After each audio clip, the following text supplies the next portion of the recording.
La vida está llena de casualidades. Pero deberían ustedes recordar también lo que decía el antiguo presidente norteamericano Franklin Delano Roosevelt. En política, la casualidad no existe y cuando existe ha sido cuidadosamente preparada.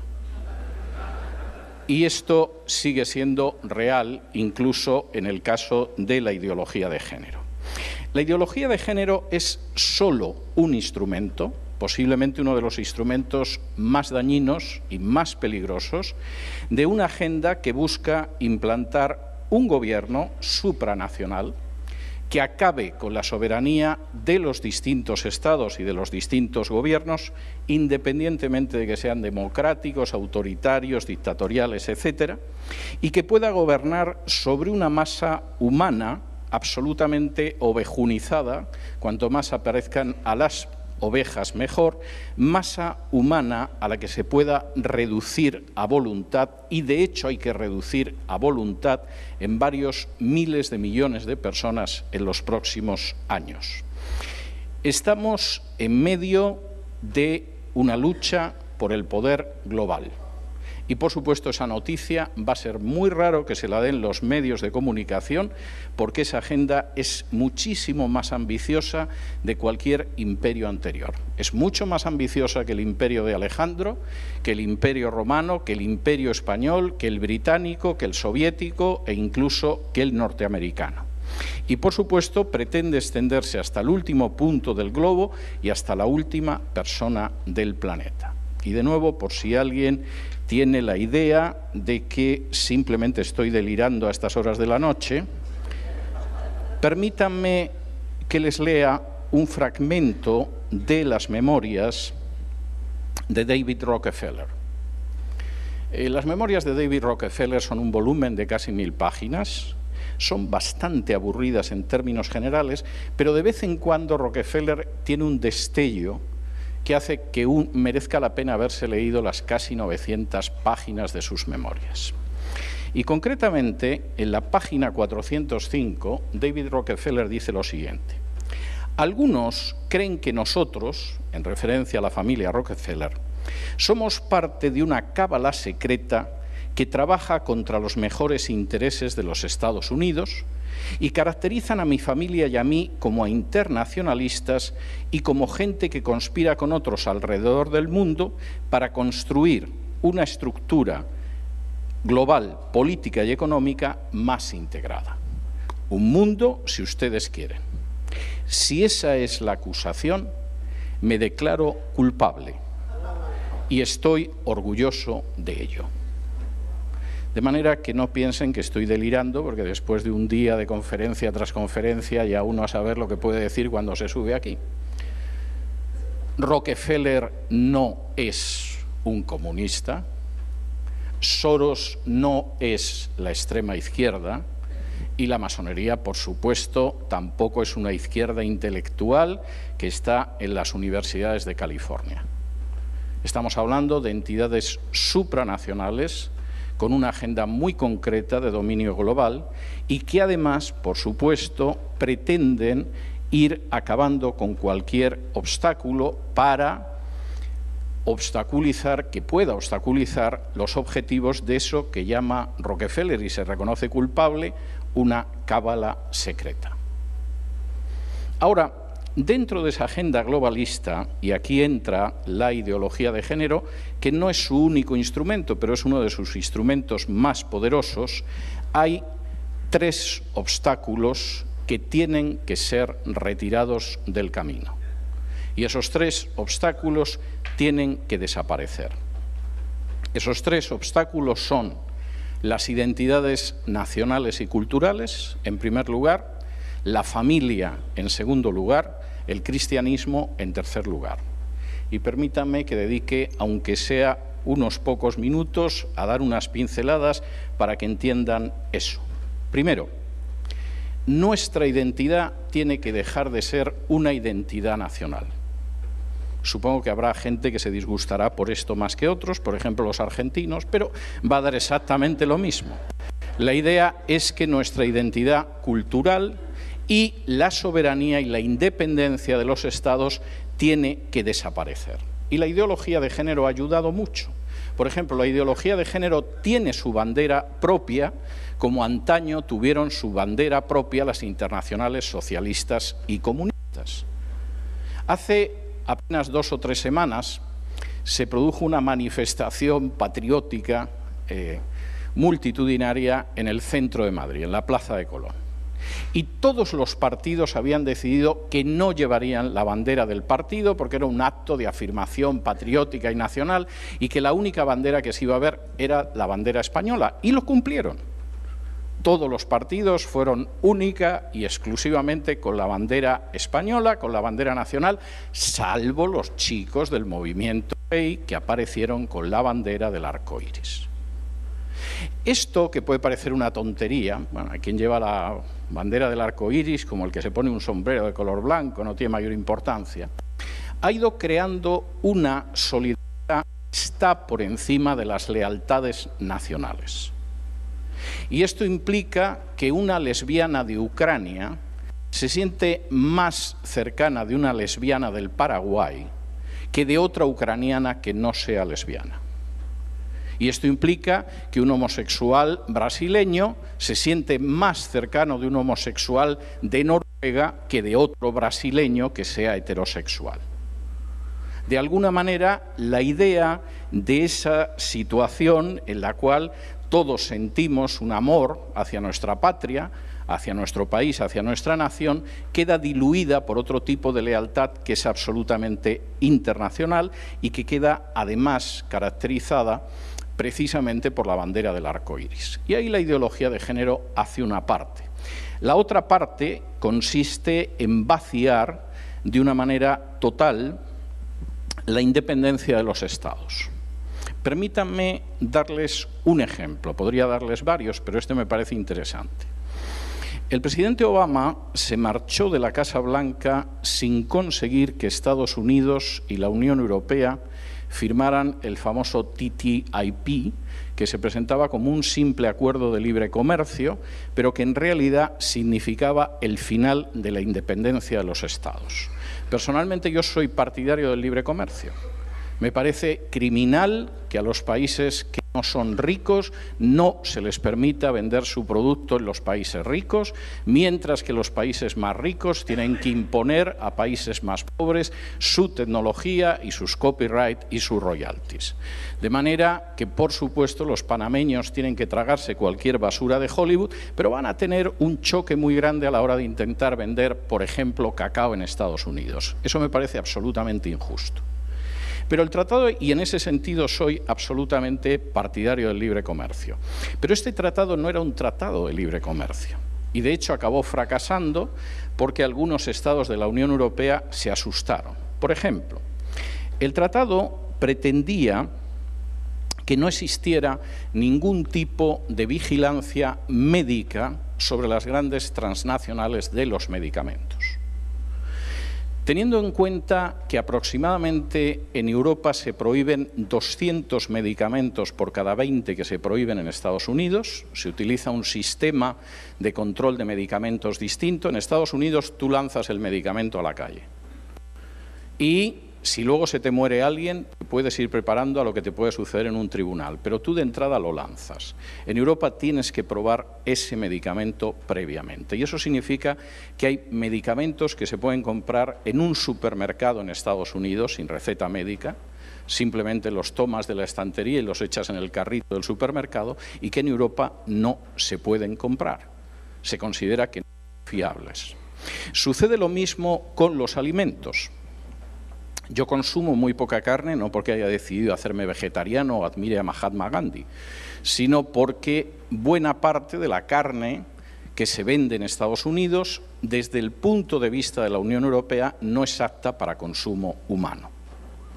Y el TTIP ya nos decía, a los que todavía fueran europeos, que desde luego lo que eran los alimentos y las medicinas, que se olvidaran de lo que sus gobiernos quisieran proteger a los ciudadanos. Pero lo peor no era eso. Lo peor es que el TTIP establecía que si se producía una discusión entre una transnacional y un gobierno, por ejemplo el gobierno de Bélgica o el gobierno de Francia o el gobierno de Alemania tenía un problema con una transnacional, eso no se podía decidir en los tribunales, sino que tenía que decidirlo un comité de mediación que nombraba la transnacional, que es algo maravilloso. Si yo tengo un problema con Pedro Tarquis, no vamos a los tribunales. Yo nombro un comité de mediación y ya veremos a ver quién de los dos tiene razón.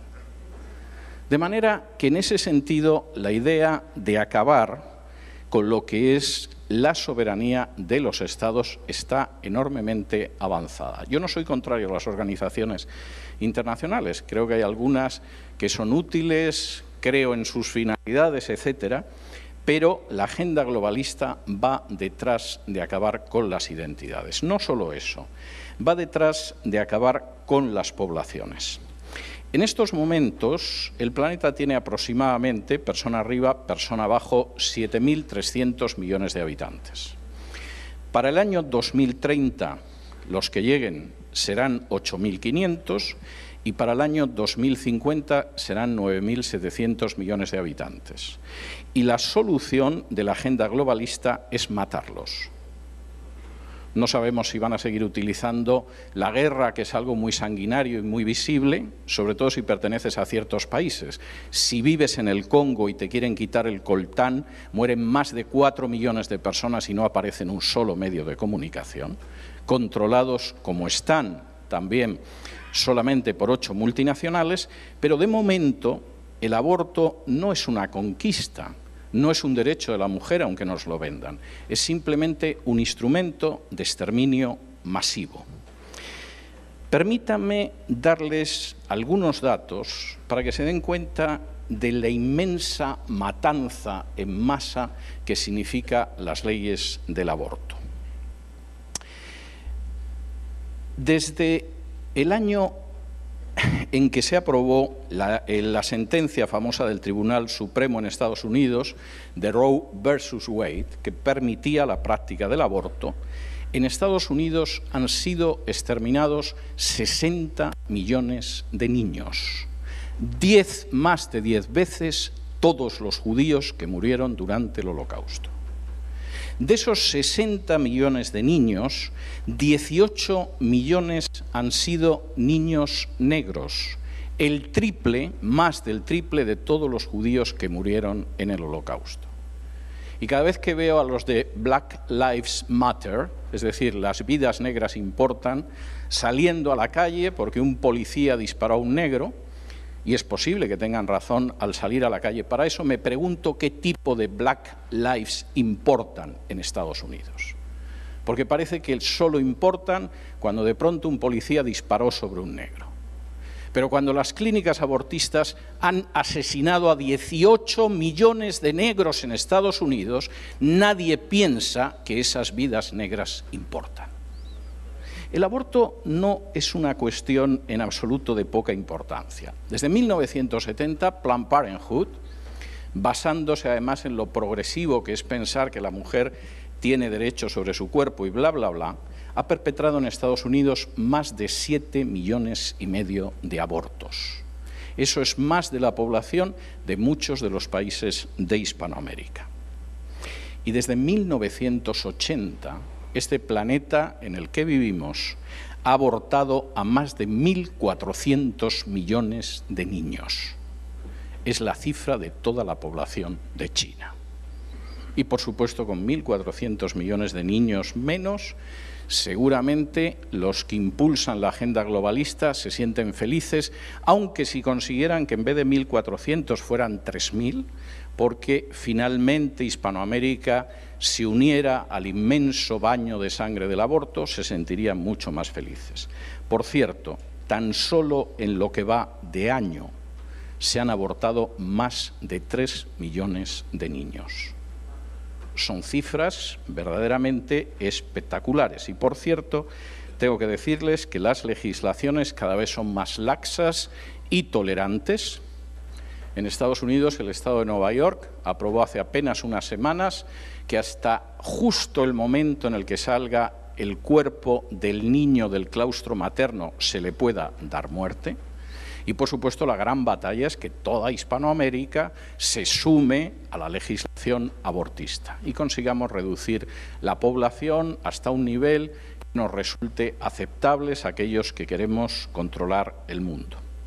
Hace apenas unos meses, de manera sorpresiva, se estrenó en Estados Unidos una película que se titula Gosnell, el mayor asesino en serie de la historia. El doctor Gosnell era un médico que practicaba abortos y en un momento determinado tuvo la mala suerte de que una de las pacientes a las que atendía se murió, empezó una investigación y descubrieron que el doctor Gosnell no respetaba las 24 semanas de máximo para practicar un aborto, sino que practicaba abortos en cualquier momento de la gestación. No solamente eso, empezaba a utilizar una serie de medidas abortistas que eran verdaderamente escalofriantes. Por ejemplo, a veces el niño salía vivo a pesar del aborto y entonces el doctor Gosnell, con una enorme tranquilidad, echaba mano de unas tijeras y le cortaba la columna vertebral justo por debajo de la base del cráneo. Y aquello ya se salía de las 24 semanas y con enorme dificultad 2 policías consiguieron convencer al fiscal de que no era una cuestión de que discutieran el derecho del aborto, sino que se habían producido homicidios de acuerdo con la ley del Estado y por lo tanto había que procesar al doctor Gosnell. Y el doctor Gosnell estaba tan orgulloso de lo que hacía que, por supuesto, fue a juicio convencido de que lo absolverían. En una de las secuencias más escalofriantes de la película, el fiscal lleva como perito, como especialista, a una doctora que practica abortos y que, por supuesto, le parece que lo que el doctor Gosnell hace es absolutamente intolerable. Pasarse de las 24 semanas en que todavía se puede practicar legalmente un aborto es intolerable. Y en un momento determinado, el abogado del doctor Gosnell le pregunta a la doctora, ¿tiene usted experiencia practicando abortos? Y la mujer le dice, sí, por supuesto. Le dice, ¿cómo cuántos abortos ha podido usted practicar a lo largo de su carrera? Y la doctora contesta, más de 30.000. Hubo gente a la que se ejecutó después de la Segunda Guerra Mundial por matar a muchísima menos gente. Y en un momento determinado el abogado le dice, ¿usted considera que es intolerable que un niño que ya ha salido vivo, porque intentaron abortarle, pero la criatura salió viva, en ese momento le corten con unas tijeras la columna vertebral en la base del cuello y lo maten? Y la doctora dice, sí, eso es inhumano. Le dice, doctora, ¿alguna vez un niño al que le practicó un aborto consiguió sobrevivir? Y la doctora dice, sí, en varias ocasiones. Y el abogado le pregunta, ¿y qué hizo usted entonces? Dice, bueno, lo colocamos encima de una mantita para que estuviera cómodo y muriera. Y el abogado le dice, ¿y realmente usted cree que es más humano dejar que un niño que ha nacido vivo muera en una mantita que el hecho de matarle en ese mismo momento, cortándole la columna vertebral con unas tijeras? La película causó una sensación tal en Estados Unidos. ¿Quién demonios ha podido hacer una película tan retrógrada, tan fanática y tan religiosa? Que se colocó en primer lugar dentro de las películas en los cines de Estados Unidos. E inmediatamente se produjo un boicot de las grandes cadenas de exposición porque la gente no puede ver la verdad. Y no puede ver que una doctora civilizada, guapa, bien vestida y que seguramente llevaría perfume, ha matado a más de 30.000 seres humanos a sangre fría. Y por supuesto en la película se repite varias veces, esto no tiene que ver con el aborto, que como ironía no está nada mal. Es más, estoy convencido de que el guionista hace que los protagonistas repitan continuamente esto no tiene nada que ver con el aborto, porque evidentemente, claro que tiene que ver con el aborto. La ideología de género no solo es que sea perversa, asesina en masa, es genocida. Y en estos momentos uno de sus objetivos es que a ese genocidio se una esta parte del mundo que es Hispanoamérica. Voy a ir todavía más lejos. Aquí no solamente hay un intento de exterminio masivo, hay además un intento de destruir el vínculo más natural que existe en la creación, que es la relación entre una madre y un hijo. Permítanme contarles una experiencia. En el año 2016, durante varios años, 5 o 6 años, cuando yo dirigía programas de radio en España, todos los años hacía un par de programas en Israel. Y entonces viajaba a Israel con mi equipo y cambiaba la estructura del programa de 4 horas y entonces entrevistaba durante el primer día a gente que tenía que ver con el Israel histórico y traíamos arqueólogos, cosas de este tipo, y el segundo día era gente que tenía que ver con el Israel actual. Y el último año que hice este tipo de programas, que fue en el 2016, un amigo mío de la Embajada de Israel en Madrid me recomendó una persona que era un médico que era provida. Y yo dije, bueno, me parece muy bien, vamos a llevar a un médico provida al programa. El médico llegó y era un judío ortodoxo que, por supuesto, no dio la mano a ninguna de las mujeres de mi equipo, no sea que tuviera la menstruación y le comunicara la impureza ritual. Y en fin, las chicas de mi equipo no estaban muy contentas ya de entrada con el médico. Peor fue para mí, porque nada más sentarle y presentarle y decir que era un médico y que estaba en un hospital, le digo, doctor, tengo entendido que usted es provida. Y me dice, no, yo soy pro-choice. Es maravilloso cuando de pronto en radio tienes que llenar 15 o 20 minutos de tiempo y te falla el invitado, o el invitado te dice todo lo contrario de lo que se supone que te tiene que decir.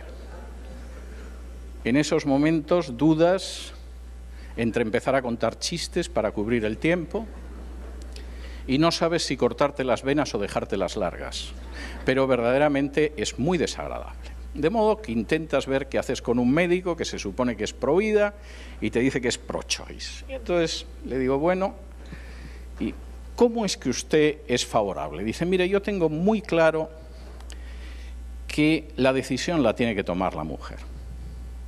Pero la experiencia médica de décadas me dice que si la mujer puede decidir libremente y con tiempo lo que hace, su naturaleza de mujer hace que tenga el niño. Claro, si al lado tiene al novio diciendo aborta, que no podemos tener un niño ahora porque esto impide nuestra carrera. O a los padres diciendo aborta, que todo el mundo va a notar que te has quedado embarazada del novio. O al marido diciendo no podemos alimentar una boca más en casa. O a la amiga feminista diciendo tú tienes derecho sobre tu cuerpo y quítate eso que ni siquiera es un ser humano. Sí, es posible que la mujer aborte. Pero mi experiencia es que si uno deja a la mujer a solas con lo que lleva en su vientre y esa mujer puede decidir en libertad y pensar tranquilamente, deciden tener el niño. A mí aquello me sonaba muy bien, pero siempre te queda un poco la duda, porque a saber lo que podría haber con esto. De modo que cuando yo regresé a Madrid después del viaje a Israel, llamé a una de las personas de la embajada y le dije, oye, mira, fue muy bien esta entrevista, se me quedó la duda de si lo que dice este médico es verdad. ¿Realmente las mujeres conservan al niño, deciden no abortar? ¿La voz de la maternidad es tan fuerte que al final esa criatura nace? Y entonces este hombre sonrió y me dijo, verás, hace unos años las mujeres que habían decidido tener a los hijos y no abortar, porque su médico había sido este doctor, decidieron hacerle un homenaje, ir con el niño que no habían abortado y celebrar que finalmente no habían abortado y habían tenido a la criatura. No, fueron muchas. Llenamos un estadio y estaban apretadas. Posiblemente aquel hombre había salvado tantas vidas como la mujer que aparecía en la película de Gosnell había destruido. Y la diferencia era simplemente que aquel hombre pensaba que la naturaleza humana es la que es. Y la naturaleza humana no quiere destruir la vida que lleva en su seno. Quiere que esa vida llegue hasta el final y nazca. Y si damos la oportunidad para que sea así, por supuesto va a ser así. El problema es que la ideología de género está enormemente interesada en el hecho de que no pueda ser así. No solamente es asesina en el terreno del aborto. Por ejemplo, en Europa cada vez se están aprobando más leyes de eutanasia. Y es fácil manipular a la población con la idea de ¿para qué se va a morir usted sufriendo? O sea, le vamos a ayudar a que se vaya tranquila y dulcemente de este mundo. Bueno, esto duró muchos años, pero hace aproximadamente una década descubrimos un médico que tenía un equipo en un hospital de Madrid que mataba a la gente según un sistema de puntos. La gente entraba en el hospital, si tenía más de 70 años eran X puntos, si tenía una enfermedad crónica eran otros X puntos, iba sumando puntos y si pasaba de cierto número de puntos, lo sedaba y lo mataba. Y lo estuvo haciendo durante años. Y, por cierto, se acabó descubriendo porque alguien del personal del hospital de pronto publicó las fichas de los que morían, aunque llegaban por su propio pie, quizá con una diabetes y con 70 años, pero venían para la revisión mensual y ya salían muertos. Publicar esto no fue fácil, porque había un sector de los políticos que apoyaban al médico. Por cierto, a él y a su equipo los llamaban en el hospital Sendero Luminoso, lo cual ya es bastante significativo. Era el nombre del grupo terrorista que asoló Perú durante décadas. Y el médico inició un procedimiento legal contra mí. Tuve mi vivienda embargada durante 5 años. Gracias a Dios no necesité venderla para nada ni cosa por el estilo, porque hubiera sido algo terrible. Pero el apartamento en el que yo vivía en Madrid estuvo embargado durante 5 años por el juzgado, hasta que la Administración de Justicia española me dio la razón 2 veces seguida, y no voy a decir lo que dijo el médico en público porque no se puede reproducir y además aquí hay muchas damas. Pero en cualquiera de los casos, la legislación de la eutanasia es algo creciente. Hemos empezado a evitar que nazcan, vamos a ir vaciando el planeta de gente con más velocidad. Y quisiera decir que este tipo de legislación, insisto en ello, no es que venga de la izquierda o de cualquier tipo de grupo político, es una legislación que impone el Banco Mundial, el Fondo Monetario Internacional o distintas agencias de la Organización de Naciones Unidas, poderes totalmente supranacionales. Y para ello se utiliza la debilidad de los países.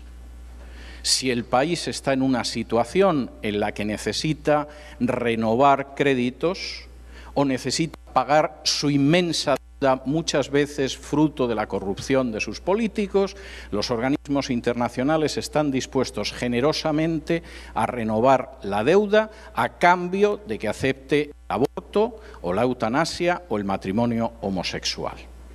Y esto explica que, por ejemplo, Cristina Fernández de Kirchner un día se levantara por la mañana y dijera: «Che, si no tenemos matrimonio homosexual». No, lo que tenían era una deuda y un agujero financiero terrible. Y el precio de la renovación fue admitir el matrimonio homosexual.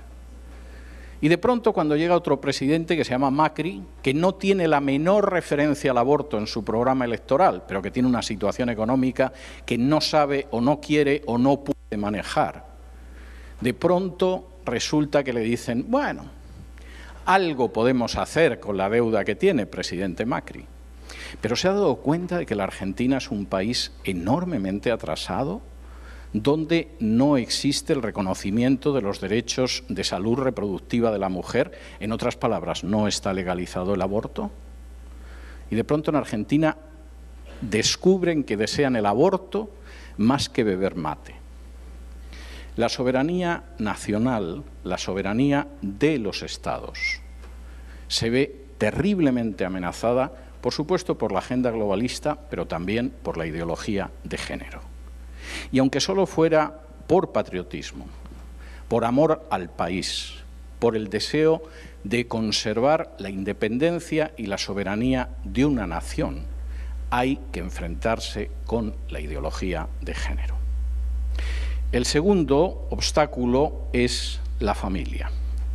Les he hecho referencia antes al aborto, a la eutanasia, al matrimonio homosexual, etcétera, etcétera. No son los únicos elementos con los que se ataca a la familia, porque la familia es un enemigo molesto. La familia aguanta revoluciones, aguanta guerras, aunque sean mundiales, aguanta depresiones económicas, aquí aguanta el desplome de la bolsa. De pronto, en medio de las peores situaciones, cuando el Estado desaparece, la única trinchera que queda, incluso para no creyentes, es una institución creada por Dios, que es la familia. Y no vamos a tolerar la existencia de la familia. No queremos una sociedad que se pueda mantener y proteger dentro de la familia. No deseamos individuos que reciban cobertura y protección dentro de la familia, y la familia es algo que vamos a destruir.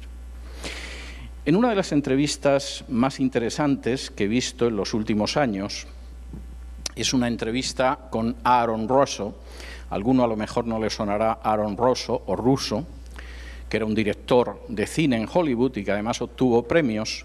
Aaron Russo comenta cómo tenía mucha amistad con miembros de la familia Rockefeller. Y un día, uno de los miembros de la familia Rockefeller, hablando con él, por cierto, tienen la entrevista en YouTube, la pueden ver luego en su habitación, merece la pena.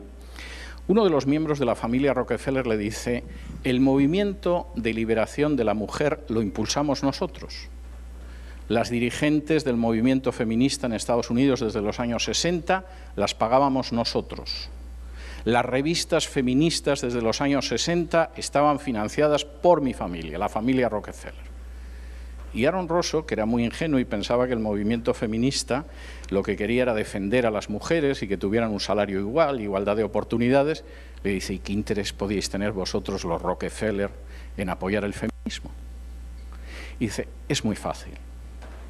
Si sacábamos a la mujer de casa, la familia no se sostenía. La educación de los niños pasaba al Estado y encima van a pagar más impuestos. Ahora, la hermana que me precedió en el uso de la palabra, Fátima, decía algo que es terrible, pero que es real. Se ha destruido la familia.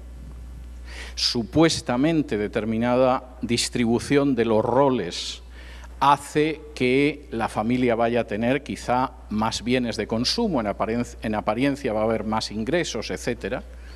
Bueno, primero, eso no siempre es así, pero segundo, lo que es evidente es que el efecto que eso tiene sobre la familia es terrible. Nunca, nunca, ninguna sociedad del mundo va a agradecer lo suficiente a las madres el papel que han tenido en la socialización de sus hijos.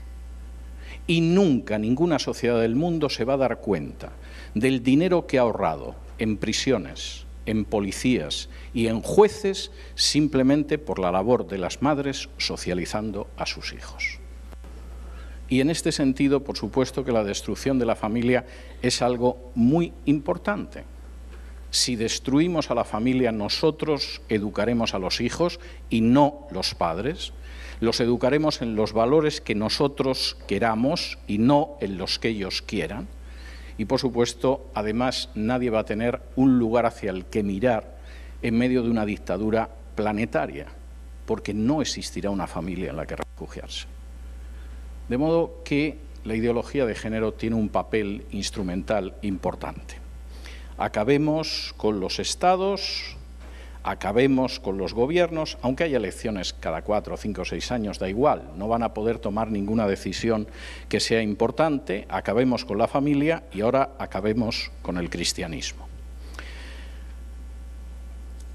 Voy a comentar algo que me parece enormemente importante al hablar de cómo esa agenda globalista, y aquí la ideología de género tiene un papel enorme, busca acabar con el cristianismo.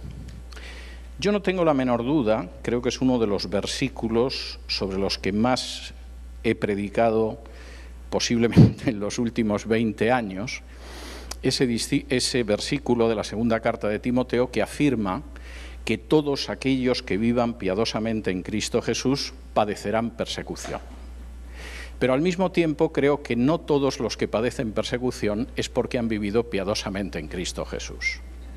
Y deberíamos ser enormemente prudentes y sabios a la hora de ver esto. La Biblia habla en muchísimas ocasiones de la persecución. Yo sé que aquella gente que le encanta decir que te conviertes y el mundo va a ser un camino de rosas, pues hombre, este tipo de versículos y de enseñanzas de la Biblia los elude. La Biblia dice que si quieres seguir a Jesús tienes que negarte a ti mismo, tomar tu cruz y seguirle. Bueno, cambiemos la cruz por un Maserati, un Ferrari o un Mercedes y seguramente hay gente que estaría de acuerdo. Pero la Biblia habla de persecución y hay libros escritos en el contexto de la persecución. Y si me acompañaran ustedes a la primera carta de Pedro, que es una carta escrita aproximadamente en el año 64, cuando se desencadenó la primera gran persecución contra el cristianismo. Había habido episodios de persecución, algunos sangrientos y cruentos en los años anteriores, pero en el 64 la cosa fue más seria. Esto no era el Sanedrín matando a Esteban, esto no era un funcionario romano que se calentaba y azotaba a Pablo, esto era una persecución del imperio de manera masiva. Y en la primera carta de Pedro, capítulo 4, y versículos del 14 en adelante, dice así: si sois vituperados por el nombre de Cristo, sois bienaventurados, porque el glorioso Espíritu de Dios reposa sobre vosotros. Ciertamente de parte de ellos Él es blasfemado, pero por vosotros es glorificado. Así que ninguno de vosotros padezca como homicida, o ladrón, o malhechor, o por entremeterse en lo ajeno. Pero si alguno padece como cristiano, no se avergüence, sino glorifique a Dios por ello. Porque es tiempo de que el juicio comience por la casa de Dios. Y si primero comienza por nosotros, ¿cuál será el fin de aquellos que no obedecen al Evangelio de Dios? Años 64-65 después de Cristo, primera gran persecución, es el imperio enfrente. Y Pedro dice, bueno, vamos a ver, seamos sabios y seamos equilibrados. Puede que nos insulten y nos persigan, pero que sea por el nombre de Cristo. Si alguno es un cristiano y es un homicida, un ladrón, un malhechor, se mete en lo ajeno y padece, está padeciendo con bastante justicia. Y por cierto, recordad que el juicio siempre empieza por la casa de Dios antes de extenderse a otros lugares. En el año 1949, el Partido Comunista llegó al poder en China. Y como eran bastante inteligentes y no querían provocar una reacción contraria internacional, durante prácticamente 2 años no tocaron las iglesias. Y además, incluso el gobierno era un gobierno de coalición, aparte del Partido Comunista y de Mao, había gente de otros partidos, otros movimientos sociales, en fin. La idea era que la revolución era muy abierta y muy liberal, y no solamente era comunista, sino sobre todo patriota. Pero al cabo de un par de años, el Partido Comunista había ido echando a todo el mundo y fue a por los cristianos. En algunos casos, las acusaciones que se formulaban contra ellos eran absolutamente calumniosas. Era gente supuestamente antipatriota, gente que pertenecía a las oligarquías chinas, etcétera, etcétera. Eso era falso. Pero hubo casos en que incluso pastores muy conocidos, efectivamente se descubrió que eran deshonestos con el dinero, que no habían tenido la menor honestidad con mujeres de su congregación, y por supuesto el Partido Comunista Chino lo pudo utilizar para justificar la persecución, porque lo que estaba haciendo era librando a China de indeseables. El juicio comienza por la casa de Dios y deberíamos ser muy prudentes cuando de pronto se producen situaciones en las que efectivamente aparecen casos de pecado y cerramos filas para defender lo que no deberíamos defender. Lo que contaba la hermana Fátima en la exposición anterior es un ejemplo muy claro de lo que yo quiero decir. Si de pronto un pastor es acusado, por ejemplo, de que ha cometido abusos sexuales o de otro tipo con otras personas, nuestro interés no es cerrar filas, es aclarar la verdad. Y si en un momento determinado efectivamente esa persona ha incurrido en esa situación o en otras, la muestra de amor no es decir, no te preocupes, puede ser un delincuente y un canalla, pero nosotros te protegemos. No, esa es la conducta de la mafia. Y esa es la conducta de la Iglesia Católica con los criminales sexuales. No puede ser la conducta del pueblo de Dios. Y la muestra verdadera de amor, en un caso así, es ir a esa persona y decirle, mira, estás en esta situación.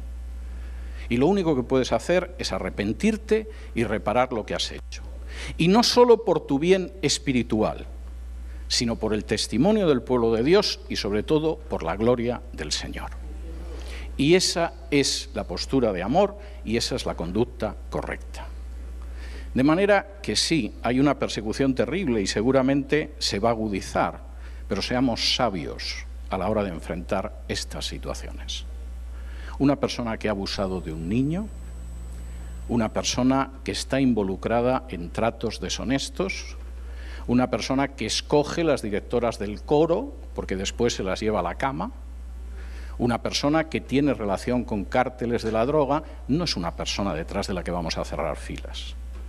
Vamos a esclarecer la verdad de los hechos y si efectivamente ese pecado es real, vamos a tener que decirle, hermano, tienes que arrepentirte y ver cómo reparas el mal que has causado. Y en primer lugar, por ti. Y después por el testimonio del pueblo de Dios. Y después por la gloria de Cristo. Ahora, dicho esto, tengo que decirles a ustedes que en estos momentos, y esto no es casualidad, hay 215 millones de cristianos, como mínimo, en todo el mundo que padecen persecución. Y entiendan ustedes por persecución no que les ponen problemas para abrir una iglesia, no que quizá les impiden acceder a ciertos trabajos, eso es una forma de persecución, pero pequeña, sino que viven en países donde el hecho de ser cristiano implica un peligro de muerte o de prisión, y un peligro real. 215 millones. ¿Quién habla de esos 215 millones? Cuando de pronto, en un momento determinado, se produce un episodio, una erupción de intolerancia en Alemania y golpean a un musulmán, vemos al musulmán hasta en la sopa. Si profanan un cementerio judío en Francia, lo vamos a ver a todas las horas del día. No tengo nada en contra de que los musulmanes protesten porque hay un musulmán al que han golpeado o han injuriado porque es musulmán. No tengo absolutamente nada en contra de que los judíos hablen en contra de los actos de antisemitismo. Me parece muy bien. Pero yo pregunto, ¿quién habla por 215 millones de cristianos que están siendo perseguidos? ¿Quién? Y eso indica hasta qué punto los medios de comunicación efectivamente están controlados por quienes están controlados. La ideología de género no solamente es que va a permitir la persecución, es que la va a disparar. Y los cristianos o se alían al final con la ideología de género, y algunos lo han hecho, o se supone que se van a asustar tanto que mejor se van a quedar en el agujero eclesial en el que están y no van a crear problemas. Y aniquilada la soberanía nacional de los distintos países, y aniquilada la familia, y aniquiladas las iglesias, pues todo será un maravilloso rebaño humano, controlado, como diría Rockefeller, por una cábala secreta que está por encima de los gobiernos.